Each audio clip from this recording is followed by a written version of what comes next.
Our fifth example of the derivatives of logarithmic functions, we have y is equal to ln of the quantity secant 2x plus tangent 2x. Take note, be careful, this is not equal to ln secant 2x plus ln of tangent 2x. No, it doesn't work that way. You cannot distribute the ln function. All right, here, this is the entire u. Okay, what we're going to do. Right, we have y prime is equal to 1 over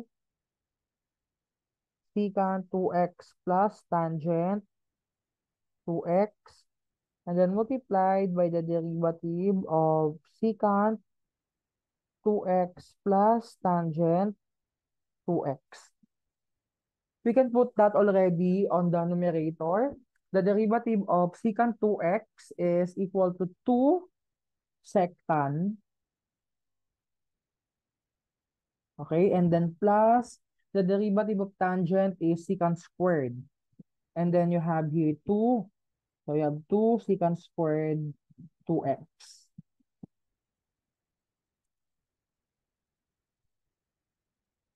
Okay, on the denominator, we have secant 2x plus tangent 2x. Let us apply factoring on the numerator. We have here common factors 2. Let us highlight them. We have 2 and then also secant 2x. Okay, so let us take those out. So we have here 2 secant 2x and then multiply 2 tangent 2x plus may matitirang secant 2x dito sa pangalawang term. And then divided by the same denominator, we have secant 2x plus tangent 2x. So this will already cancel out. We have this and also this. Parehas lang yan. So the final answer is 2 secant 2x. Example 6, we have here y is equal to x arc secant 2x minus 1/2 ln of the quantity 2x plus the square root of 4x squared minus 1. Okay, we can differentiate this right away. For the first term, we have the product uv, and then for the other one, the form is just ln u. This is the entire u. Okay, let's have a scratch portion here.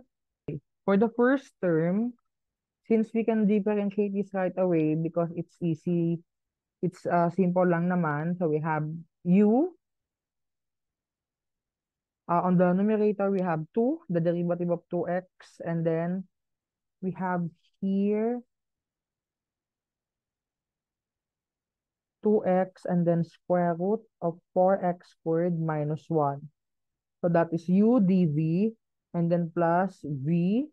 The v is arc secant 2x, and then multiplied to 1. 1 is the derivative of x.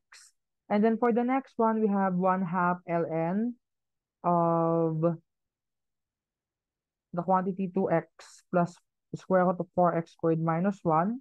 So that becomes, we have 1/2 times, okay, the derivative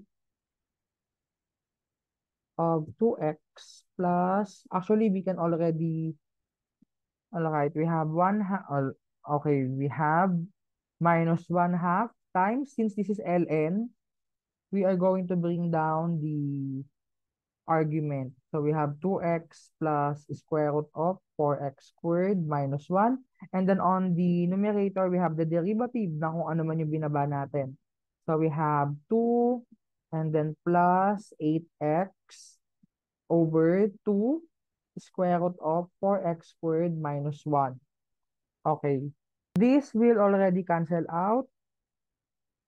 So the one that will be left would be 1 over the square root of 4x squared minus 1, and then plus arc secant 2x. And then here, we are going to to simplify this, the yellow ones, so this becomes 4, and then we divide 2 and 4 by 2 on the denominator. So that becomes, dito na lang natin isulat sa gilid, 1 plus 2x over the square root of 4x squared minus 1. So let's write that here, 1 plus 2x over the square root of 4x squared minus 1. And then all over 2x plus square root of 4x squared minus 1.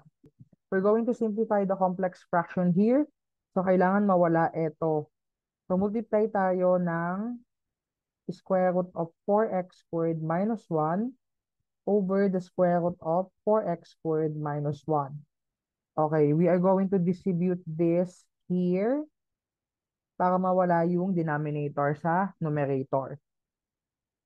We have here minus 4x squared minus 1 and then plus 2x. And then on the denominator, hindi natin i-distribute.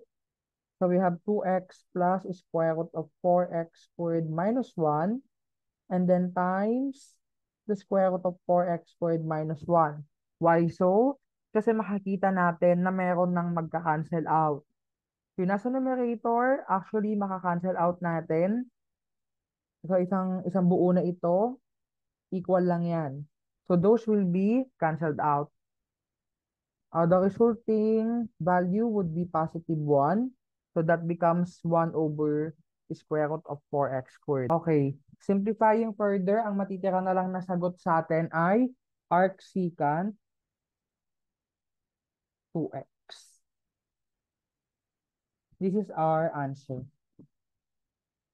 Example 7, we have m is equal to ln of n squared times the quantity n plus 1 divided by the cube of the quantity n plus 2.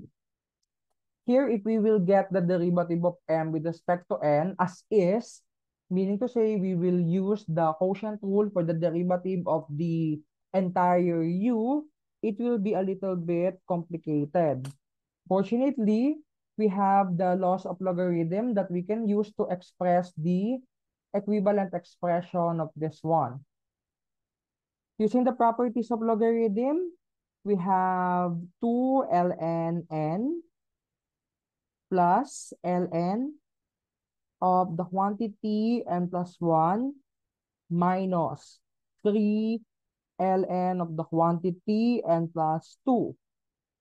We used here the logarithm of a product, logarithm of a sum, and logarithm of a power.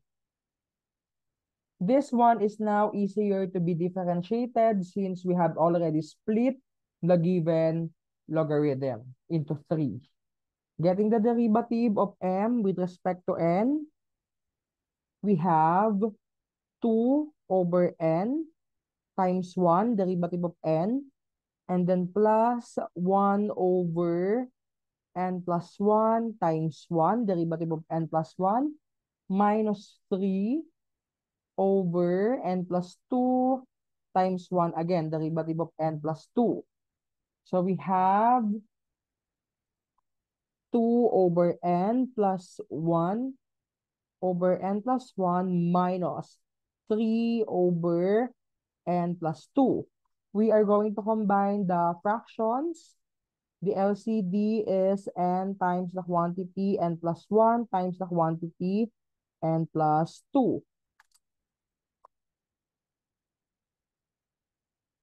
For the first term, we have here 2 and then times, okay, n plus 1 and then n plus 2. The product is n squared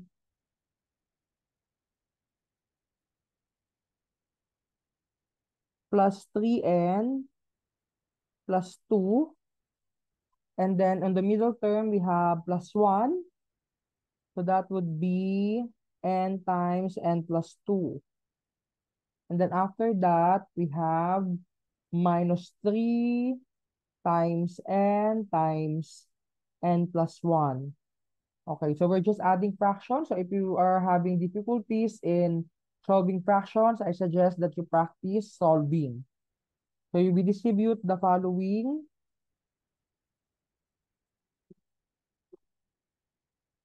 And then we have 2n squared plus 6n plus 4, and then plus n squared plus 2n minus 3n squared minus 3n. So let us highlight the like terms. So for n squared, we have this. And then for the linear, the n, we have this. Okay, and then on the denominator, we have the same denominator. We're not going to expand this anymore.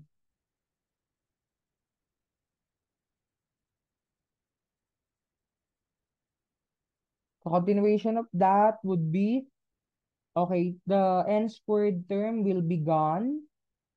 We have 8n minus 3n, that is 5n plus 4. Okay, all over the denominator.